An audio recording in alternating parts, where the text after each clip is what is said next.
how's it going, everyone? Hopefully you all are having a wonderful day. All right, so today we're going to kick off another interview, and I actually just had a great conversation with Melina Messing. The last time we did a video together was, I honestly can't even believe, close to 8 months ago.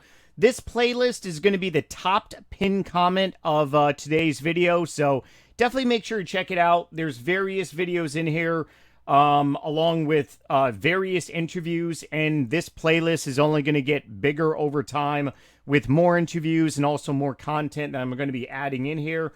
But today I had the privilege to talk to her about mTOR, which I thought that I knew a lot about, and this is, well, I'm going to save it for the interview that's going to be here momentarily, but I learned a lot in the 25 minutes talking to her pretty much about this, because you're pretty much told that there's really nothing that you can do to stop this from making polycystic kidney disease worse. Well, according to my lab results and data, that's definitely not the case.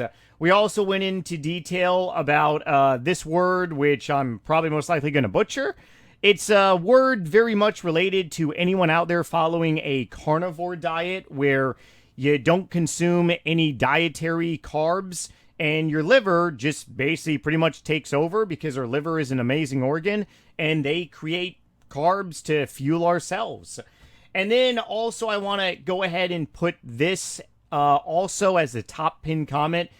This entire piece outlines every single thing of what I'm doing, and this has truly saved my life. Dr. Jacob Torres, I've already done an interview with him. Of course, Dr. Wimes, and this is my second interview with Melina. So if you know anyone out there with polycystic kidney disease, please point them in this direction, or rather point them to Santa Barbara Nutrients, please. And also keep in mind that if you go up to someone and say, hey, I think you're eating way too much sugar and it's making your health really bad, they may not take it very easy. Back in December, when I went public with a lot of this information, I've actually had quite a few of you all reach out to me from the RuneScape community saying, hey, I actually do have a family member with PKD. We tell our family member all the time that you got to watch your diet. You can go ahead and tell someone what they're doing is not best for their health, but ultimately it's up to them. I've taken it upon myself to really change my life around, and I'm seeing amazing results. But I've had friends before in my life that I've said, I'm like, hey, I love you, brother, but you're smoking 2 packets of cigarettes a day and you're coughing up a lung hair, like, you may want to cut back. If they don't cut back, that's on them, but at least you did your due diligence. So if you know anyone out there that is suffering, this information can definitely save their life. And if you are from the polycystic kidney disease community and you are using Ketosis, I do have a coupon code for 20% off, which is down below in the description as well. Otherwise, let's go ahead and get into for this interview. More is definitely going to be coming down in the next couple weeks, couple months, because I'm going to be doing more images and really seeing what carnivore has done to my kidneys now. All right, let's rock and roll into the interview. All right. Hey, what's going on, everyone? Everyone from the polycystic kidney disease community, or just anyone watching this video in general for general knowledge. What you're seeing on the screen behind us is a playlist, which will be down in the description, and also the top pinned comment. Bunch of great videos, and today we are joined by someone very special. You want to introduce yourself, or anyone new here? Everyone, my name is Melina Messing. I'm a fellow PKD patient and also PKD scientist, and working on, helping us all cure this disease, basically, with nutrition and lifestyle changes and, ketosis and all of the wonderful things that Christopher has already introduced on his channel. And we're both living that same lifestyle, so lots in common and lots to talk about. And as you're seeing on the screen here too, we actually did a video together. Can't believe it's been almost 8 months, 7 months ago, middle of December. Wow, Um, that's right. that is in the playlist, and today is very special because I definitely do have a lot of questions for you about something that, well, a lot of people, especially from my community, the gaming community, have really been asking me.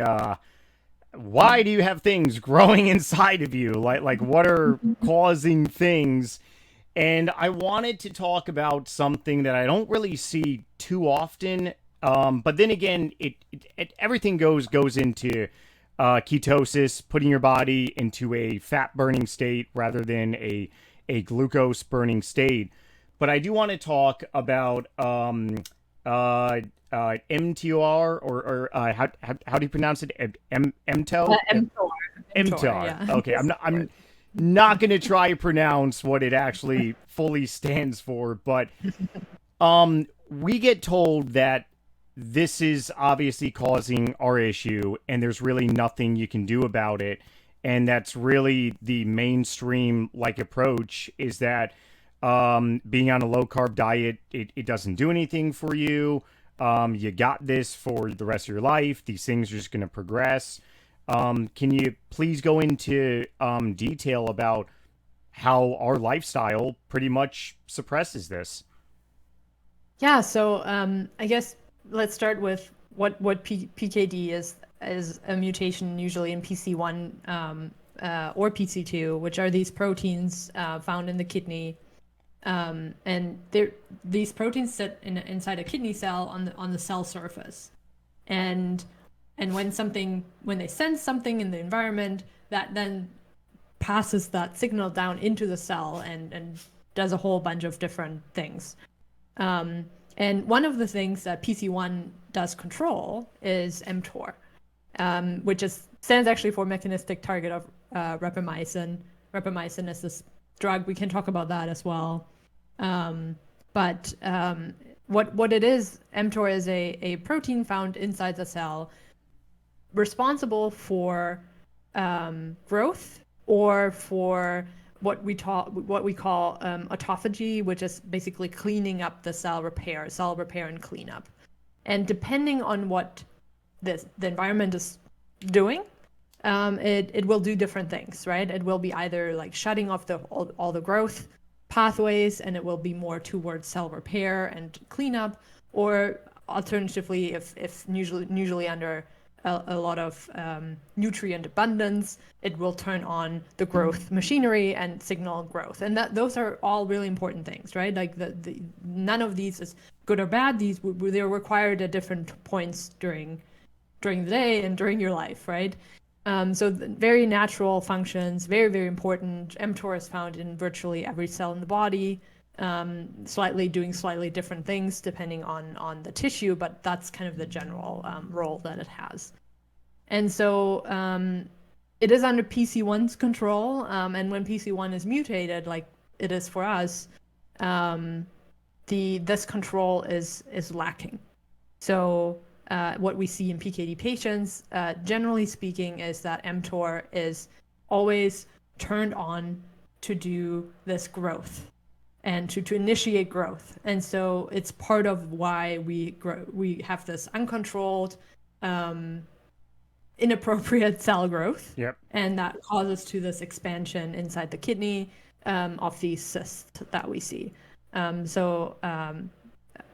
Without that break from PC1, that's what happens. But what else is really important is what basically the way we always like to say it in the lab is this was what loaded the gun, right? We have this vulnerability where we have mTOR just is like a little bit more active and causes these cysts to grow in the kidneys, and that's obviously not ideal and it shouldn't be happening. But now you loaded the gun with a vulnerability, but you can, also pull the trigger or like pour fuel on the fire, if you want to call it that way, which is your lifestyle, right? So in a high, as I already mentioned, in a high highly an environment where mTOR senses there's lots of nutrients, which in our case in the modern society is just tons of glucose around, right? Because we all live with tons and tons of glucose in our system all the time. We have access to food all the time. It's always usually carbohydrates. So this mTOR senses this nutrient availability and on top of already being activated because of our genetic problem, it's now being like just pushed to get into overdrive, and even outside of PKD, that is already happening in people and it's causing a lot of problems. Like everyone has mTOR, and everyone or a lot of people are experiencing this high glucose environment, and it's pushing their system towards this overdrive growth, and then and people who don't have this genetic vulnerability, it just leads to other problems, but it's still problematic, And so by now having this underlying vulnerability and now taking in all of these carbs, you're pushing the system into overdrive, and really like your cyst development will be so much faster, right? Because you're really pouring the fuel on the fire, and it's just like it's turning into this inferno of growth, and then lots of other things that come with the growth, which is obviously inflammation and all of that kind of thing. So now that is so really awesome, right? To think about, because that means it's not deterministic. We don't have to just sit back and just let it happen, and it's just genetic, and then mTOR is on, and there's nothing you can do. No, there is something you can do. You can take away those carbohydrates and those signals, that signals for mTOR to go into overdrive. And you do this, as you know, as you've talked about your channel a lot, and you've living it every day, is by taking out all the carbs and changing your metabolism to be in ketosis. And by doing that, the environment changes, and what you're producing is this one ketone called BHB, which you've of course also mentioned on your channel a lot. It's the main ketone produced during ketosis, and besides it being a fuel alternative to glucose, it's also a very powerful signaling molecule. So it actually, on top of the glucose being gone and not signaling to mTOR, BHB actually has also the ability to suppress mTOR even more, just through other mechanisms. So it's like this additional ability to really fine tune what mTOR is supposed to be doing, instead of having it just like wreak havoc. And when mTOR switches from its like more pro-growth to its more pro-repair and cleanup, you can also see how that's going to be really beneficial in an environment that has maybe just experienced a lot of damage from the cyst growth. Now you're allowing the system to breathe, to clean up some of that damage, and reduce some of that oxidative stress and inflammation that has come from this uncontrolled environment before, So it really, at the end of the day, puts the power back into the patient's hands and allows us to actually manipulate that system from just simply changing our nutrition and lifestyle. So you mentioned high levels of glucose, blood sugar for someone without PKD, because we all have mTOR. Other complications that would probably most likely include severe obesity, diabetes, chronic kidney disease, cardiovascular disease. So pretty much people that don't even have PKD, if your mTOR is going bananas, you can pretty much wreak havoc all over Yes. it, right? And it's also associated with premature aging as well. So that's why drugs against mTOR, like rapamycin, are actually tested in the clinic as an anti-aging drug at the moment, to see if we can slow aging that way, because high mTOR activity is associated with aging. But turns out there's like something more natural you can do right away. Basically, you don't need to wait for a drug to be approved. Just go into ketosis, produce BHB, and you can naturally control mTOR activity, which is really, really awesome. So by going on a low carb diet, that pretty much suppresses this monstrosity for people with PKD like us that is going haywire. And essentially, that pretty much means that our body's going to be kind of like on a railroad. You're a conductor or whatever, and you're changing tracks and basically running now on ketones, which will lower this entirely. For something else that can bring this up, can high levels of insulin also increases as well too? Yes, yeah, insulin is basically glucose and insulin go hand in hand, right? Insulin is a growth factor. It is driving high insulin levels will drive mTOR. So by reducing glucose, it's kind of the middleman, if you will, by reducing glucose, becoming more insulin sensitive, not having such high insulin release, you're definitely that is part of that mechanism to you're controlling mTOR. So they're all like interconnected. So this is something. Oh, I have so many questions around this. Sum it up all into pretty much snacking on a lifestyle, and I think this is very beneficial for a lot of people with PKD, but also not. So, hypothetically, if I have lived my life, let's say, where I have ate 3 meals per day, and then maybe a snack. And then for 2.5 years, I go and eat food every 2 hours. Even with a test of normal glucose, but because correct me if I'm wrong. I eat a piece of food, don't have any food next to me, so I can't use it as a demonstration here. But I eat some food, blood sugars go up, pancreas releases insulin, bring blood sugars down. But even if my blood work is good for my glucose, that doesn't mean that my insulin levels are going to be low, though. Because if I'm snacking all day long and stuff, it can also contribute to mTOR going haywire and stuff, right? Well, it depends on the snack, doesn't it? That is very true. Let's throw in some sugar snacks. Yeah, okay. Yeah.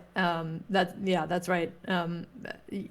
If you every 2 hours you bombard your system with a sugary snack, then over time, when you go to the doctor and your sugar levels still look fine, that doesn't mean they're not on their way to not looking fine anymore, right? The more your system has to produce insulin to control that blood sugar, eventually you will develop what's called insulin resistance, right? Where it's just like it can't really deal with that much glucose anymore that comes into the system, and then you're on your way to develop type 2 diabetes, right? Where you actually have to then inject yourself with insulin. Like that's kind of the most extreme version. It's more and more common today, right? That people develop it, and they're often really surprised. Like I've always felt healthy. It doesn't always come along with obesity either. You can develop type 2 diabetes and be lean. It's just it's one of those things that's kind of a silently developing if you keep flooding your system with high sugary foods that just the body, we're not designed to handle glucose that much, and that refined glucose also that doesn't come it's a bit different maybe if you eat some fruit that comes with some additional fiber, right? Even though that's still tons of sugar.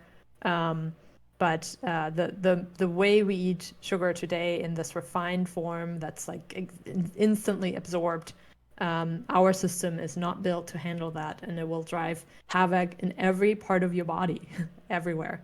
So, did that answer the question? What do you think is the major role in like the correlation between like mTOR and PKD? Is it more so like, hey, I'm going to go ahead and have some carbohydrates, or is it just does sugar in general really impact it? Because I've had carbohydrates my entire life, plenty of potatoes, stuffing, rice. Never, of course, I paired it with exercise, but the sugar spikes and not exercising for 2.5 years like I did, having sugar on a very empty stomach, that is it more so the sugar itself that causes like these cysts and this mutation to really take off? I would say it's the leading driver. It's when I mean it's the starting point, right? You take all that sugar in, and then that in itself does a lot of things like insulin release and um, uh, causes low level inflammation throughout your body. Also, your microbiome is a big one. Like Mm-hmm. when you eat these refined sugar, often ultra processed foods, you get a lot of gut lining issues. That we were actually that's a big topic in the lab right now that we're researching is this leaky gut that comes from eating toxic foods like ultra processed foods that then cause a lot of endotoxins to travel to your kidneys and drive cyst growth this way. Probably there's actually multiple mechanisms that kind of get initiated by eating those foods. That it is not just necessarily only the insulin and that problem, but it's one of the major ones. But the gut microbiome, for example, will play a big role as well, and the toxins leaking through your gut into your bloodstream and that end up in the kidneys as well. That is very. I would love to talk to you all more about the gut microbiome because I'm experiencing something very weird, and I do believe that my gut is on a healing journey right now because I'm on a carnivore lifestyle where I take in zero fiber, and I've never gone to the bathroom better before in my entire life. So I had a lot of constipation during doing the keto and loading up on a lot of fiber, and there's a couple really good case studies on PubMD talking about complete removal of fiber, and you can heal. A lot of people in the carnivore community definitely gets demonized because of a lot of research based around fiber and it's going to cause severe constipation. No, I've had. I actually only go like number two, maybe like once or twice a week because my body just there's not really a lot of waste. When your body's absorbing all the nutrients, there's not a whole lot of waste. So suppressing this thing, you got ketones. What about, because this is something that carnivores really do experience, which is very much different, but I truly feel that the way I've exercised in my life, I have always forced myself, and I'm going to butcher this word. I believe it's oh boy, gluconeogenesis. It's when your liver basically creates carbohydrates. Gluconeogenesis. Correct. I have it pulled up here on the screen. So, Mhm. this is a trick question, Oh and my gosh. people throw this at people in the carnivore community. Oh, your body is going to die without carbs. That is true. Our cells needs carbs, which is why our glorious livers, which I've abused mine repeatedly, and so do many other people, we abuse the greatest organ. The kidneys are awesome and important, but I truly feel the liver is the most important because of the, first of all, the healing capabilities that a liver has compared to any other organ, and it creates carbs out of amino acids. And so right now I eat zero carbs. I'm doing a zero total carb carnivore. I've been like this for nearly 3 months. My Oh, and you're still alive. Look at Yeah, that. it's no constipation here. It's still alive, and so does putting yourself in a carb depleted state, is that better for suppressing mTOR? Because I've had various conversations with people, and I really do feel over the course of my life with extreme exercising, I depleted my glycogen levels, all the carbohydrates in my body every day when I exercise. That's the only way that I can explain eating tons of pasta, breads, having desserts, sodas here and there, is because I was depleting all the carbs, which forced my liver to create carbs out of protein and fats. And now I'm in even like a deeper state, but I feel that some people on keto, the way they've expressed, like, hey, I'm still not getting into ketosis. I really feel that maybe like a total zero carb state may actually help them.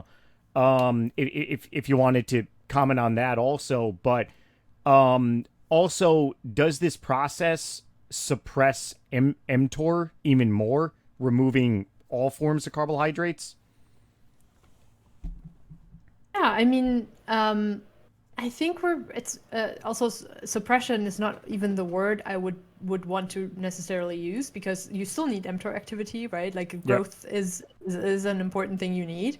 It's more like a fine tune, right? So the reduction of all of the carbohydrates or some of the carbohydrates will allow the body to be to fine tune this mTOR activity. And I think no matter if you're completely zero carbs or if you're in ketosis, I think the moment you're in ketosis, you're allowing the system to reset and to be able to control this machinery in the way it's supposed to be, controlled. Mm-hmm. The presence of BHB is super important for that. You can get BHB if you're on 50 grams a day of carbs or if you're zero. Now, individually speaking, for some people they need to go almost zero it depends a little of what your starting point is, what your gut microbiome looks like. Everyone's is different, right? That's why for some people carnivore doesn't work that well, because they get a lot of gut issues because they need that little bit of fiber, but just because they have a different composition of bacteria in there, that need different things. So that's why you hear so many different stories, because everyone is an individual with different starting points, right? That is so true.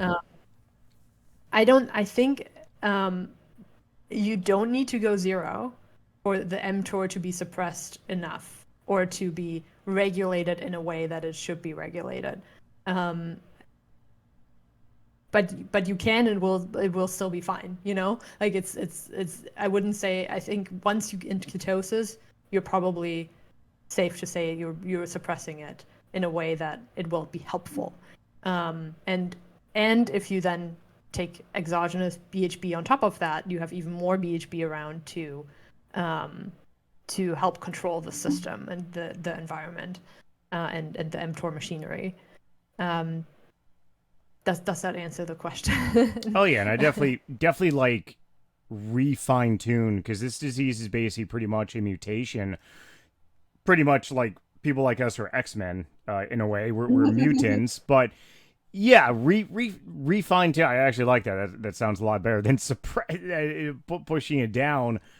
That's why things, rapamycin was tested in the clinic as a drug for PKD patients, and it was not successful. And Oh wow. the reason is because it is suppressing mTOR, and it is has a lot of side effects, right? It's doing stuff in ways that it's not supposed to. So people end up having to stop it because it just, it's suppressing maybe mTOR in the kidneys, but it also does it everywhere in a way that is not helpful.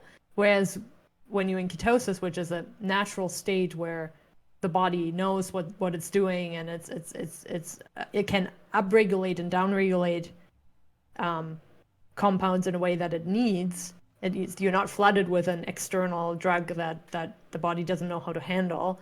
Then you're just tuning the system the way you need it without any sort of side effects, right? Like you don't have any bad side effects from doing this lifestyle, right? So it's really, really powerful. It's like a natural anti-aging and anti-PKD and all kinds of anti-disease natural way of life.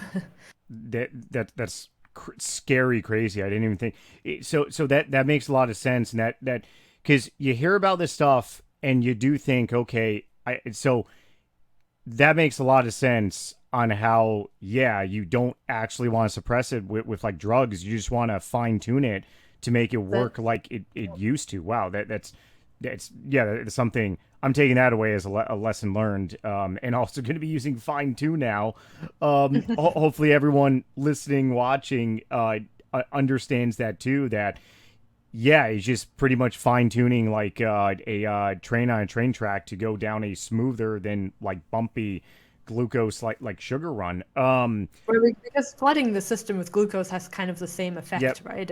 You're flooding the system with something that doesn't know how to handle, and all of a sudden it's everywhere. And we didn't evolve to handle that much glucose all the time.